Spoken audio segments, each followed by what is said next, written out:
Amin. Selamat mendengarkan firman Tuhan teman-teman. Tuhan Yesus memberkati.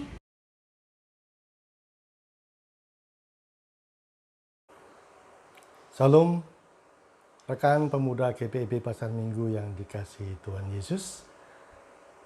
Sekarang kita akan merenungkan firman Tuhan dari Injil Matius pasal 7 ayat 12. Ayat ini merupakan bagian dari khotbah Tuhan Yesus yang sangat terkenal, yaitu khotbah di bukit. Namun sebelumnya, mari kita berdoa, mohon bimbingan Tuhan.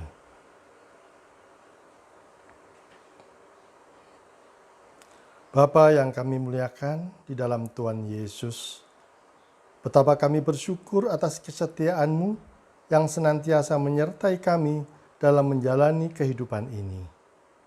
Dan Engkau anugerahkan kepada kami damai sejahtera. Terpujilah Engkau ya Tuhan. Saat ini kami hendak mempelajari firman-Mu dan merenungkannya. Kiranya Engkau hadir bersama-sama kami dan menolong kami untuk memahami firman kebenaran-Mu, serta menolong kami untuk melakukannya dalam hidup kami sehari-hari. Amin.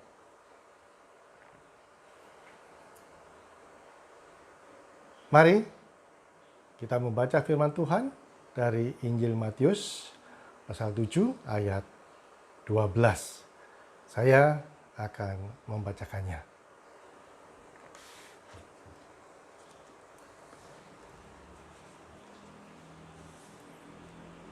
Injil Matius pasal 7 ayat 12 menyatakan,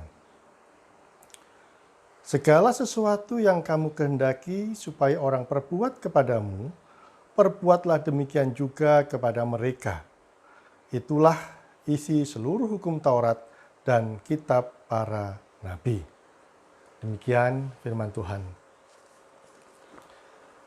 Umumnya, kita senang dan bahagia jika orang lain berbuat baik kepada kita, menghargai kita, menghormati, mendengar, dan memperhatikan kita. Bahkan kita tidak hanya menginginkan orang lain berbuat demikian, tetapi seringkali kita menuntut orang lain untuk melakukan apa yang kita kehendaki, melakukan perbuatan baik kepada kita. Itulah sifat manusia sejak jatuh dalam dosa. Manusia cenderung mencintai diri sendiri, senang menerima, dan enggan memberi. Kita menjadi orang yang sangat egois. Dan hal inilah yang seringkali menjadi pemicu permasalahan dan penyebab retaknya sebuah hubungan. Baik itu dalam kehidupan pertemanan, persahabatan, bermasyarakat, dan kehidupan rumah tangga. Karena tiap-tiap orang hanya menuntut dan mengutamakan kepentingan diri sendiri saja. Lebih menuntut orang lain berbuat baik untuk diri kita, ketimbang meniatkan diri untuk berbuat baik kepada orang lain. Nah, kali ini kita akan ada 3 bahasan. Yang pertama adalah perbuatan baik. Apakah perbuatan baik itu? Apa yang mendorong orang berbuat baik? Dan yang kedua, motivasi apakah yang Tuhan Yesus kehendaki sebagai dasar kita berbuat baik? Dan yang ketiga, tentang mengendalikan diri, menguasai diri. Dan nanti terakhir akan diberikan kesimpulan. Mari kita masuk dalam pembahasan yang pertama. Perbuatan baik. Apakah perbuatan baik itu? Saya tidak menemukan pengertian perbuatan baik di Wikipedia, tetapi saya menemukan arti kata kebajikan. Kebajikan adalah perilaku atau kualitas yang memenuhi kebaikan moral sebagai pondasi prinsip dan moral kebaikan. Jadi, jika perbuatan baik diidentikan, disamakan dengan kebajikan, maka perbuatan baik bisa diartikan sebagai kualitas perilaku yang memenuhi kebaikan moral. Baik, kata baik. Banyak orang mempersoalkan arti kata baik. Ada yang berpendapat bahwa baik itu adalah sesuatu yang dilakukan seseorang untuk membantu orang lain. Ada yang mengatakan baik sebagai hakikat seseorang yang mengorbankan segala sesuatu yang ia miliki untuk kepentingan orang lain. Ada juga yang mendefinisikan baik sebagai sesuatu yang dilakukan untuk sekedar membahagiakan orang lain. Dan banyak lagi pengertian mengenai baik. Pertanyaannya adalah, mengapa mereka melakukan perbuatan baik? Apa yang mendorong orang untuk berbuat baik? Jawabannya adalah motivasi. Motivasi didefinisikan sebagai suatu alasan yang mendorong seseorang untuk melakukan, menyelesaikan, atau menghentikan suatu kegiatan untuk mencapai tujuan tertentu dan membuat seseorang tetap tertarik melakukan kegiatan tersebut. Jadi ada 3 elemen utama dalam definisi motivasi, yaitu intensitas, ketekunan, dan tujuan.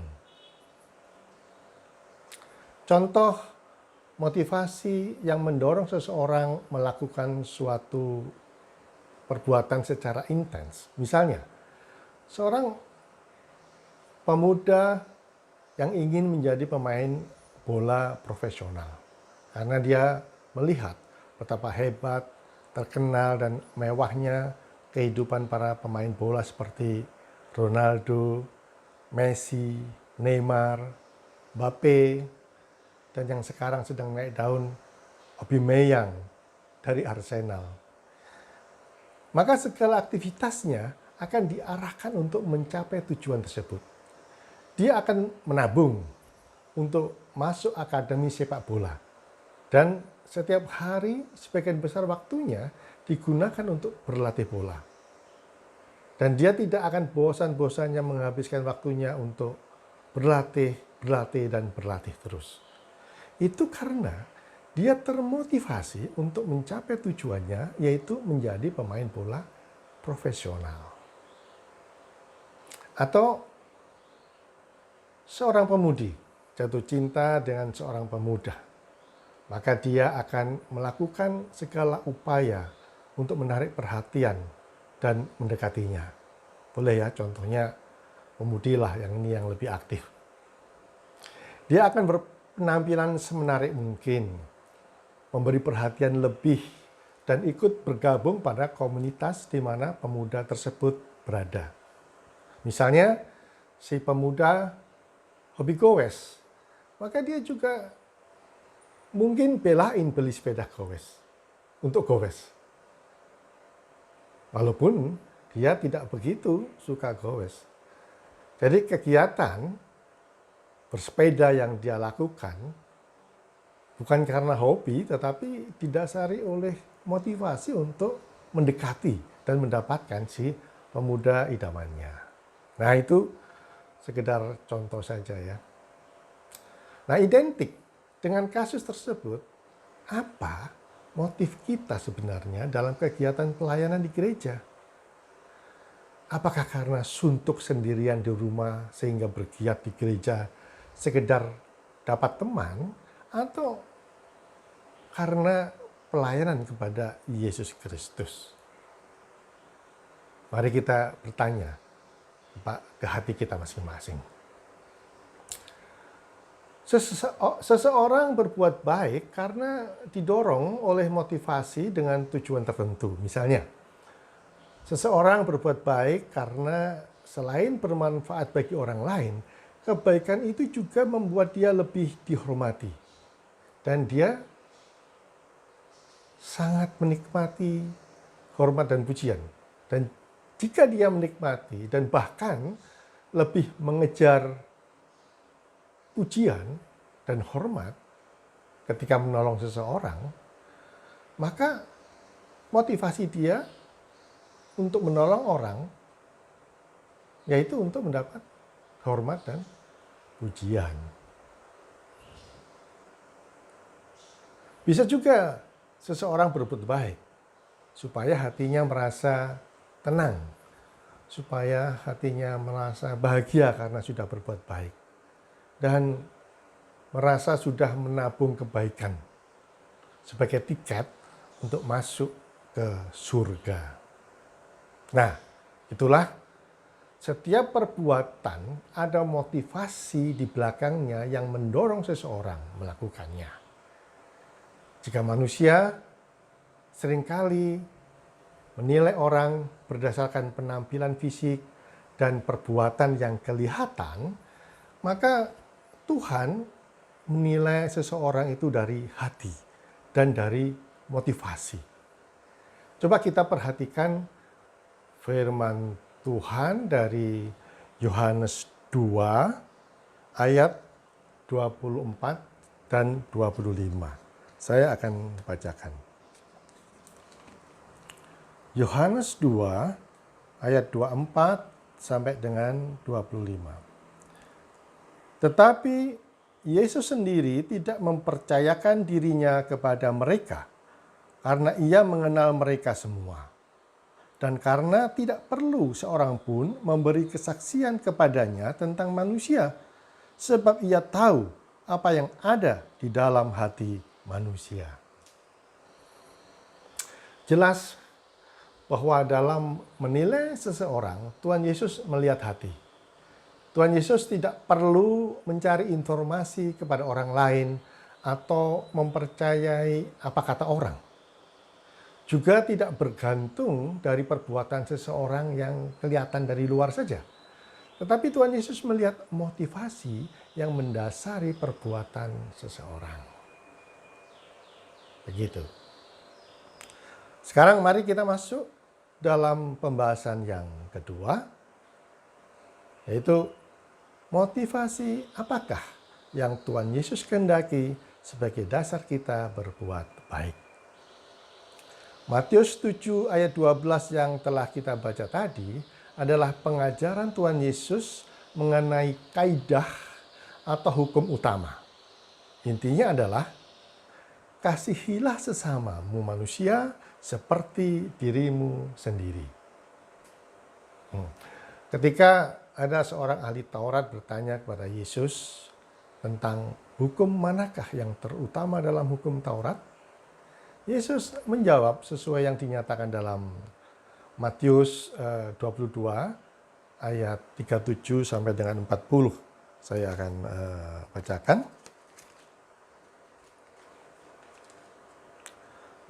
Matius 22 37 sampai dengan 40. Jawab Yesus kepadanya, "Kasihilah Tuhan Allahmu dengan segenap hatimu dan dengan segenap jiwamu dan dengan segenap akal budimu. Itulah hukum yang terutama dan yang pertama. Dan hukum yang kedua yang sama dengan itu ialah kasihilah sesamamu manusia seperti dirimu sendiri. Pada kedua hukum inilah tergantung seluruh hukum Taurat dan kitab para nabi." Alkitab dipersiapkan untuk memimpin kita melakukan perbuatan baik di dalam Tuhan Yesus. Tetapi hanya mereka yang tinggal di dalam Tuhan Yesus yang dapat melakukan itu. Perbuatan baik dikatakan sebagai buah-buah pertobatan, buah-buah kebenaran, dan pekerjaan kasih melalui Yesus Kristus. Dikerjakan oleh Allah di dalam kita untuk kemuliaan dan kepujian Allah. Pembenaran Dan keselamatan tidak dapat diperoleh melalui perbuatan-perbuatan baik yang kita lakukan. Di luar Kristus, perbuatan baik kita akan didasari oleh motivasi yang salah. Sebagaimana dengan semua hal yang baik, Kristus adalah teladan kita dalam berbagai perbuatan baik. Kita ini yang telah diselamatkan di dalam Kristus diutus untuk melakukan pekerjaan baik sebagai rasa syukur. Dan bukan saja harus berbuat baik, kita harus kaya dalam kebajikan, kokoh dalam berbagai pekerjaan baik, siap sedia menyatakan itu semua dengan lemah lembut, dan kita harus saling mendorong, menghasilkan perbuatan-perbuatan baik itu tanpa bermaksud untuk membanggakan diri dan untuk menyombongkan diri. Tuhan Yesus menghendaki perbuatan baik kita didasari oleh motivasi rasa syukur dan untuk tujuan kemuliaan Tuhan. Oke, kita masuk pada pembahasan yang ketiga, penguasaan diri. Segala sesuatu yang kamu kehendaki supaya orang perbuat kepadamu, perbuatlah demikian juga kepada mereka. Jadi, jika kamu tidak ingin dibuli oleh temanmu, jangan juga kamu pernah ngebuli temanmu. Jika kamu tidak suka dibohongi, jangan juga kamu bohong pada siapapun. Dan jika kamu senang orang lain menghargai pendapatmu, hargai juga pendapat orang lain. Itulah hidup dengan penuh kasih terhadap sesama. Dalam ayat bacaan kita, Tuhan Yesus menekankan tentang hubungan di antara sesama manusia. Bagi Yesus, hidup bersama orang lain itu sangat penting. Jika kita mau hidup damai, tentram, dan sukacita, maka dalam hubungan dengan orang lain, kita harus saling menghargai dan menerima satu sama lain. Itu adalah cara hidup yang Yesus ajarkan. Kita harus menguasai diri untuk tidak menyakiti hati orang lain. Tanpa pengendalian diri, kita mungkin tidak bisa hidup penuh kasih dengan sesama kita. Galatia 5 ayat 22 dan 23. Mari kita lihat.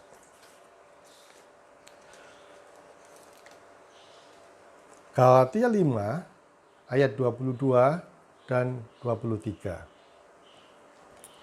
Tetapi buah roh ialah kasih, sukacita, damai sejahtera, kesabaran, kemurahan, kebaikan, kesetiaan, kelemah lembutan, penguasaan diri. Tidak ada hukum yang menentang hal-hal itu.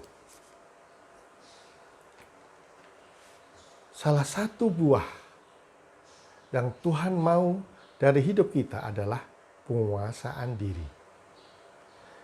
Dengan menguasai diri kita lebih baik, tentu perilaku kita sehari-hari juga lebih berkenan di hadapan Allah. Meredakan amarah, berpikir positif, mengekang lidah supaya tidak mengeluarkan kata-kata yang menyakiti hati orang lain. Tidak mengejek atas kekurangan orang lain. Tidak menyombongkan diri. Tidak serakah, namun rela berbagi dengan sesama, dan seterusnya. Itu semua adalah bukti nyata dari iman kita kepada Tuhan Yesus. Bila kita rindu memiliki kemampuan menguasai diri, mintalah agar Roh Kudus memampukan kita.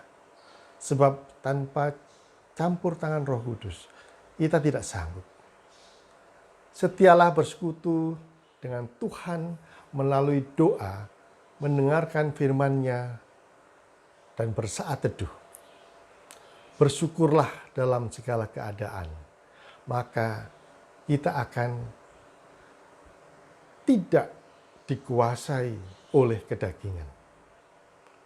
Saat kita diberi kemampuan Tuhan untuk menguasai diri, maka kita akan mengalami pemulihan demi pemulihan. Tuhan mau kita belajar dan bertumbuh dalam penguasaan diri, sebab ketidakmampuan menguasai diri dapat merusak sebuah hubungan, baik itu dalam kehidupan pertemanan, persahabatan, bermasyarakat, kehidupan rumah tangga, dan juga merusak diri sendiri. Jadi, kesimpulannya, pertama, dalam menilai seseorang, Tuhan Yesus melihat hati. Tuhan Yesus menilai motivasi yang menjadi dasar seseorang melakukan suatu perbuatan tertentu. Kedua, kita yang telah diselamatkan dalam Kristus diutus untuk melakukan pekerjaan baik sebagai rasa syukur dan untuk kemuliaan Tuhan. Itulah motivasi yang benar yang dikehendaki Tuhan. Ketiga, hanya mereka yang tinggal di dalam Tuhan Yesus yang dapat melakukan perbuatan baik dengan motivasi yang benar. Dan itu merupakan bukti iman kita kepada Tuhan. Penguasaan diri, keempat ya, penguasaan diri yang merupakan salah satu buah roh harus ditumbuhkan dengan pertolongan Tuhan, agar kita tidak dikuasai oleh kedagingan. Kelima, penguasaan diri memampukan kita untuk membina hubungan dengan sesama dengan baik, dan itu akan menjadi kesaksian hidup kita yang mengharumkan nama Tuhan.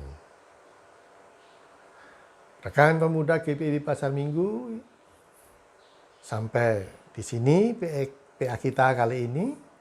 Kiranya Tuhan menolong kita untuk bersaksi melalui perbuatan baik dengan motivasi yang benar, dan memberi kemampuan kita untuk mengendalikan diri, untuk menguasai diri dalam membina hubungan dengan sesama kita. Salam. Gimana teman-teman firman Tuhan yang tadi sudah disampaikan? Kiranya firman Tuhan tersebut dapat tertanam dalam hati dan pikiran kita, sehingga kita dapat menjadi pelaku firman-Nya dimanapun kita berada. Jangan lupa ya, besok kita masih ada lanjutan dari online service hari ini loh. Seperti biasa di live IG GPIB Pasar Minggu jam 19:10. Jangan lupa ajak teman-teman yang lainnya ya. Sampai ketemu besok. Tuhan Yesus memberkati.